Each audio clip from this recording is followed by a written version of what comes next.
Ariana Wolk stepped out of her apartment for what should have been an ordinary morning, but someone who had watched her for months decided it would be her last.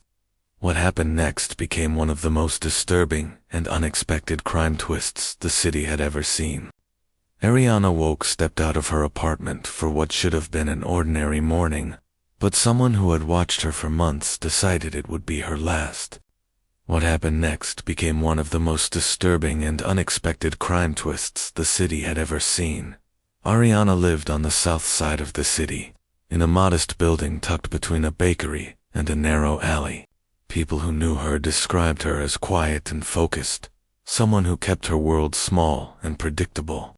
Her routines were so consistent that neighbors could almost set their clocks by the sound of her door closing each morning. That simple, steady pattern would eventually become one of the most unsettling parts of the investigation. When someone like Ariana goes missing, the absence becomes loud, too loud to ignore. On the morning she vanished, she left home with a tote bag that looked fuller than usual. She walked with her head slightly down, as if lost in thought. There was nothing unusual enough for anyone to stop her or wonder what she was carrying. The street cameras captured the moment she turned the corner. It was the last clear record of her alive. When you hear details like this, do you ever think about how easily a routine can turn into a final moment? If you've ever had a morning that felt slightly off, let me know in the comments.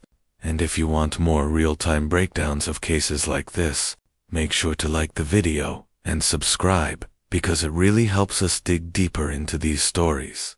When Ariana didn't show up for work, her supervisor assumed she needed a break. She rarely took days off, but everyone has moments when they need space. By midday, unanswered texts and calls started raising questions. By evening, those questions grew sharper. Her phone wasn't just silent, it was off.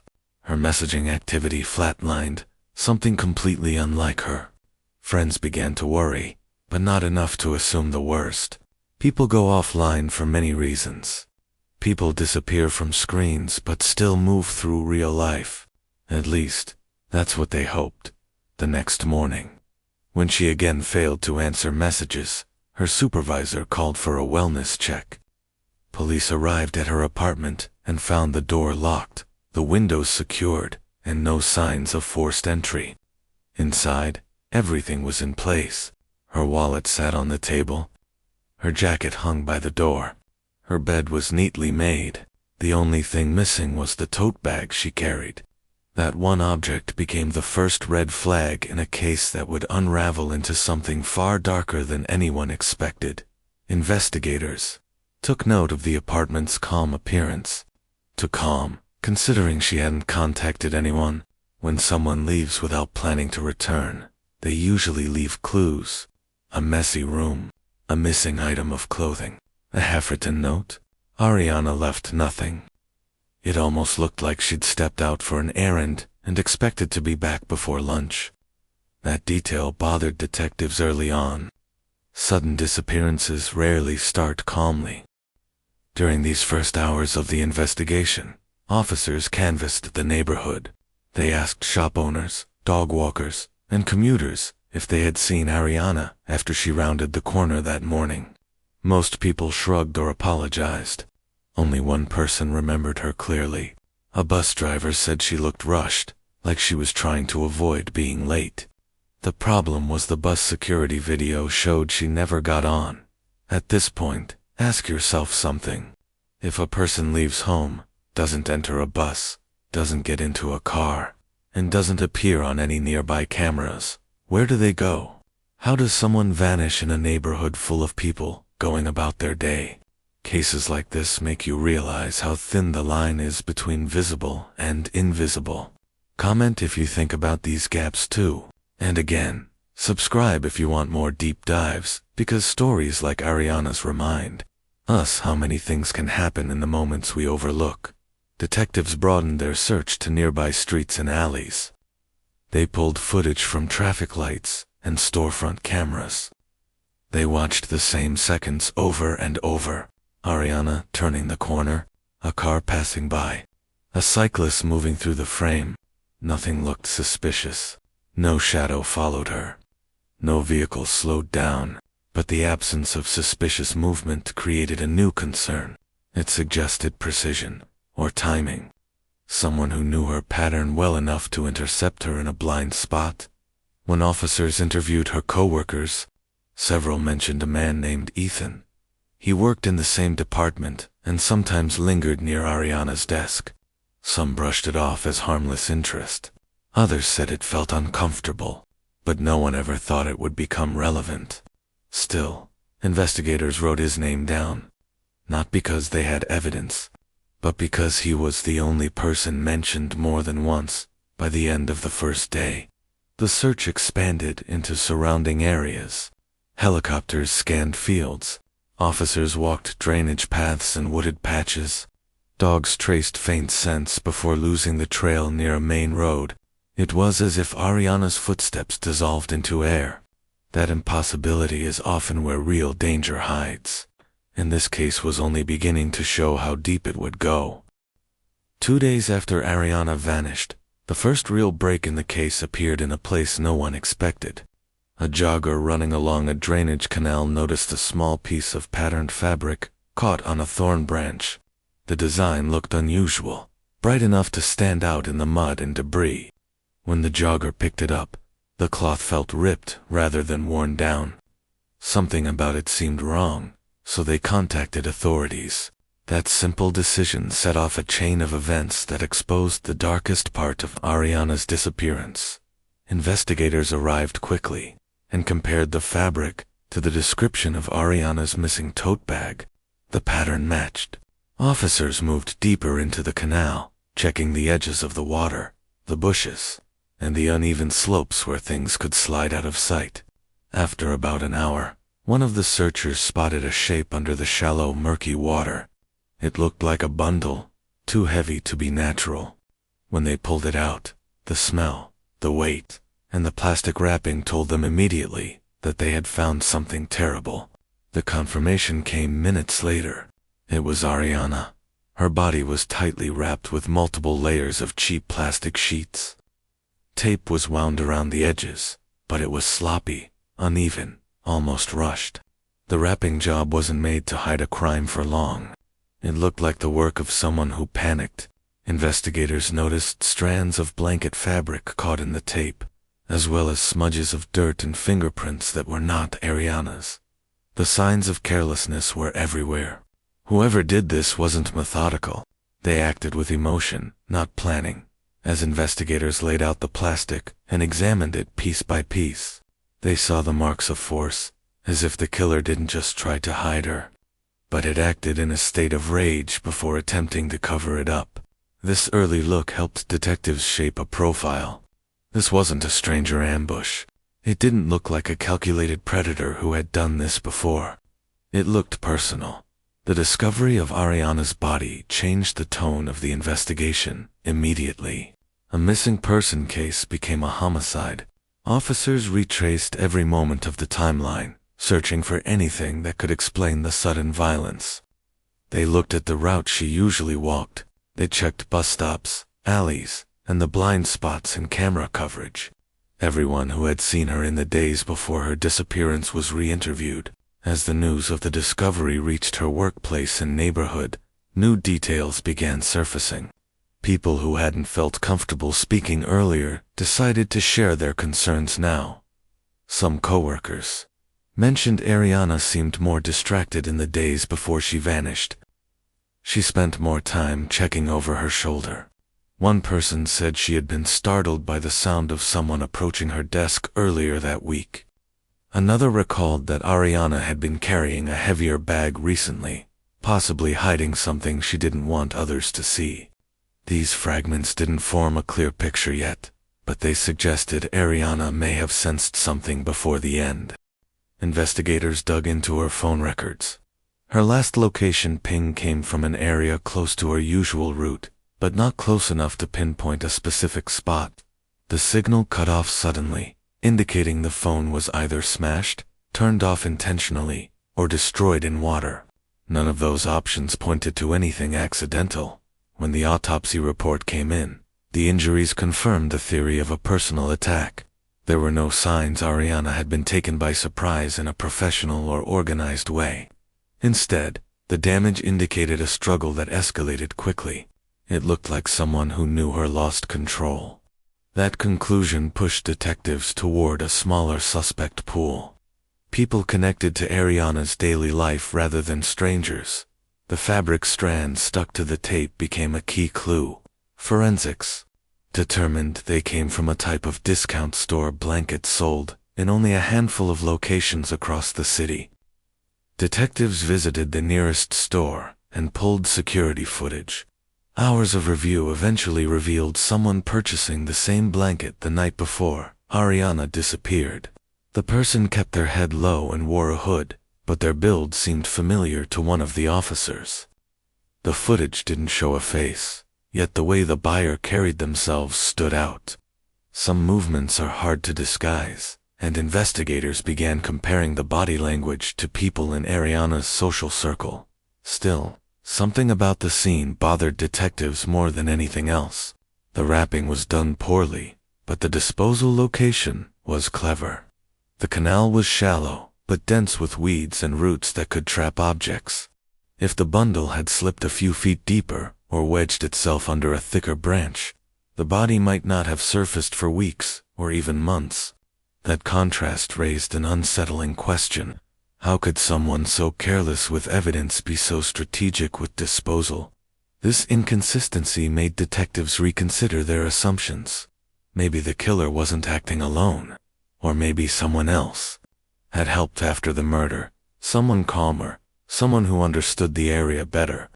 That idea opened the door to a darker possibility.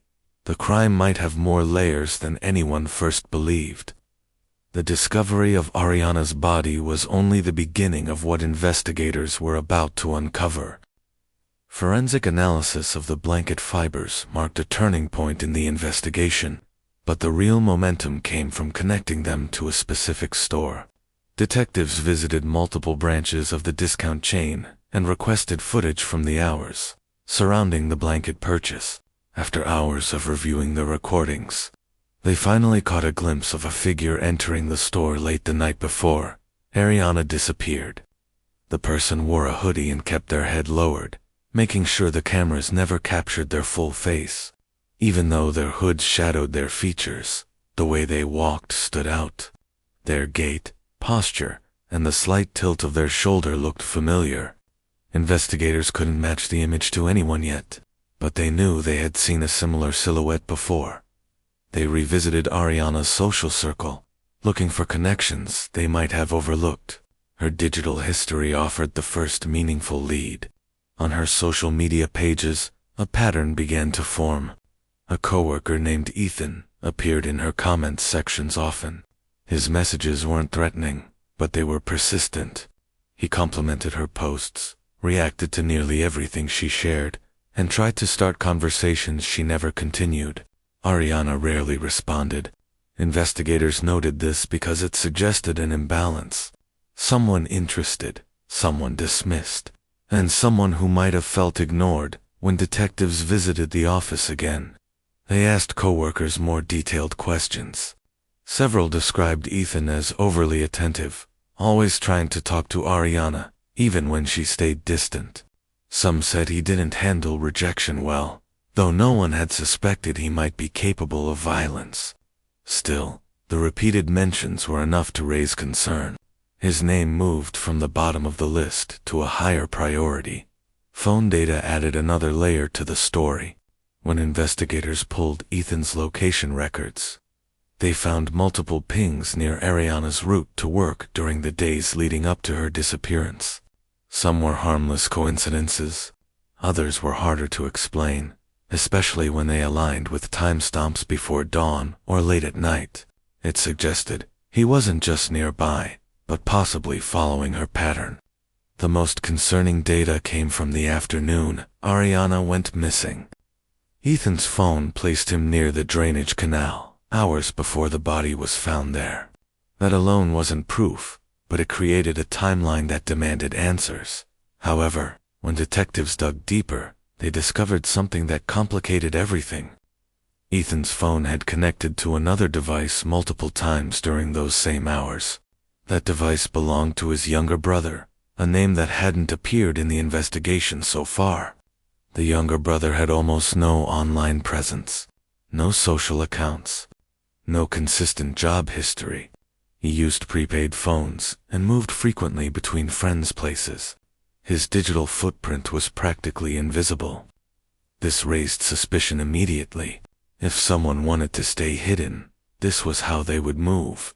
Investigators pulled what little data they had on him. Some old reports mentioned fights, aggressive behavior, and property disputes, but nothing violent enough to predict a murder. What concerned detectives most was the overlap between the brothers' movements. Their devices often pinged in the same locations at odd hours, suggesting they spent more time together than anyone realized. This created two possible scenarios. Either Ethan was involved and his brother helped him, or the brother was the main suspect and Ethan covered for him. Detectives checked the security footage again from the blanket purchase. They compared the figures billed to both brothers. The height matched both men. The shoulder tilt looked slightly more like Ethan's, but the stride resembled his brother. The similarity confused investigators instead of clarifying things. Siblings often share subtle mannerisms without realizing it. This made the footage almost impossible to use as definitive evidence. When detectives searched Ariana's online messages, they found no direct communication with the younger brother. She had never met him, never spoken to him, and never mentioned him. That absence suggested he wasn't part of her personal life. This meant if he was involved, his motive didn't come from a personal connection. It came from something else. Maybe influence, maybe jealousy, maybe an unhealthy dynamic between the brothers themselves. Tracing the brothers' movements grew even stranger. Ethan's device shut off shortly after Ariana disappeared, but his brother's phone stayed active, bouncing between several locations throughout the night. One of those locations was a vacant lot, where police later found burned scraps of plastic and tape. They also found partially melted pieces of a cheap blanket, nearly identical to the one used to wrap Ariana's body. The fire hadn't destroyed everything. What remained was enough to confirm that someone tried to destroy evidence, but lacked the skill to finish the job. This discovery shifted the investigation again. It now seemed likely that the killer didn't act alone. Someone helped, whether through planning, cleanup, or simply panic. And yet, the inconsistencies still pointed in different directions. The younger brother was erratic and unpredictable. Ethan, on the other hand, was quiet, persistent, and emotionally fixated on Ariana. Either man could have snapped. Either man could have caused the struggle. Either man could have wrapped the body or dumped it. Detectives realized the truth might not be as simple as choosing one suspect. The digital trail, the blanket purchase, the destroyed evidence, and the overlapping locations hinted at a darker possibility. The crime might have involved both brothers, each playing a different role. And if that was true, uncovering who struck the fatal blow would be far more complicated than anyone expected. When detectives arrived at the brothers' apartment, they immediately sensed something was wrong. The building was quiet, the hallway dim, and the door to their unit stood slightly open, as if someone had left in a hurry. Inside, the air felt heavy, the kind of stale stillness that follows panic. One room was almost unnaturally neat, with an empty desk, folded clothes, and a stripped mattress. The other room was chaotic. Drawers were pulled out and overturned, clothes thrown everywhere, and broken furniture leaned against the wall, like someone had tried to block the door before giving up. Under a pile of torn blankets, officers found Ariana's missing tote bag. Its straps were ripped, and the fabric carried faint traces of the canal's muddy water. That discovery confirmed investigators were finally in the right place. But they had no idea how complicated the truth would be. The apartment looked like two different lifestyles clashing under one roof. The tidy room belonged to Ethan. Everything was organized. Bottles were lined up in perfect rows, notebooks stacked neatly, and a single lamp sat centered on the nightstand. In the middle of the room, detectives found a receipt pinned under a cup. At first, it seemed insignificant, but when they turned it over, a message scribbled in rushed handwriting stopped them. The words weren't long, but they were disturbing. She should have chosen me instead. The handwriting was confirmed to be Ethan's. It was the first clear sign of emotional instability, and it connected him to a motive far more personal than investigators initially believed. The other room belonged to the younger brother. The difference between the two spaces told a story that didn't come from an interview or a digital trace, but from the physical environment itself. His room was chaotic in a way that suggested either a struggle or a rapid attempt to find something. Blankets were torn, drawers emptied, and pieces of tape stuck to the floor. Some cloth fragments on the bed matched the kind found on the wrapping around Ariana's body. A faint chemical smell hung in the air, likely from cleaners used after the fact. Detectives believed this room played a role in the aftermath of the murder, if not the murder itself, in the living area. Investigators found 2 sets of muddy footprints. One set led to the bathroom and back. The other set traced a path from the front door to the chaotic bedroom. This detail suggested both brothers were active in the hours after Ariana died. Whether they worked together or against each other wasn't yet clear. The investigators rebuilt the timeline using everything they had: the receipt, the blanket purchase, the phone records, and the condition of the apartment. The pieces didn't fit neatly, but they pointed to one idea. The brothers had turned on each other. The final twist came from analyzing the footprints mixed with the crime lab timeline. The mud on Ethan's shoes matched the canal area at a time before Ariana's body had been dumped. His brother's shoes matched the canal later, after the disposal. That discovery implied that both men visited the area, but at different stages. Ethan likely acted first. The younger brother followed, possibly trying to fix or alter what had already been done. This detail changed everything. It meant they weren't partners. They weren't working in sync. They were reacting to each other. Interviews with neighbors added another unsettling layer. Someone had heard an argument in the apartment early on the morning Ariana disappeared. Not a loud fight, but tense voices going back and forth. Another neighbor said they saw Ethan leaving the building that same morning, looking shaken. These accounts weren't enough for a conviction, but they supported a scenario investigators were already beginning to believe. After piecing together all the evidence, detectives formed the most likely sequence of events. Ethan confronted Ariana on her way to work. His fixation had reached a breaking point, and she resisted. The struggle escalated, and in a moment of uncontrolled emotion, he caused her death. Panicked, he carried her body to the apartment. His younger brother walked in on the aftermath. Shocked and confused, he tried to help clean up, but his involvement wasn't out of loyalty. It was out of fear. The two argued, blamed each other, and tried to hide their tracks separately. Ethan wrapped the body in a rushed, chaotic manner. His brother later tried to destroy evidence, but lacked the ability to fully cover the crime. They weren't co-conspirators. They were 2 unstable men, spiraling in different directions after one violent moment. Finding Ethan took 2 weeks. He was discovered hiding in an abandoned cabin outside the city, dehydrated and disoriented. His brother was found days later inside a storage unit, surrounded by food wrappers and a blanket identical to the one used in the murder. Both were arrested, and after months of investigation, charged individually for their roles in Ariana's death and the attempted cover-up. The case closed, but its disturbing layers left a deeper impression than many others. It wasn't just the violence. It wasn't just the disposal. It was the realization that the danger surrounding Ariana didn't come from one person. It came from 2 unstable minds colliding, each pulling the other deeper into something neither could control. The murder of Ariana Wolk became a haunting reminder of how quickly obsession can turn into chaos, and how the truth behind a crime can be far more tangled than anyone expects.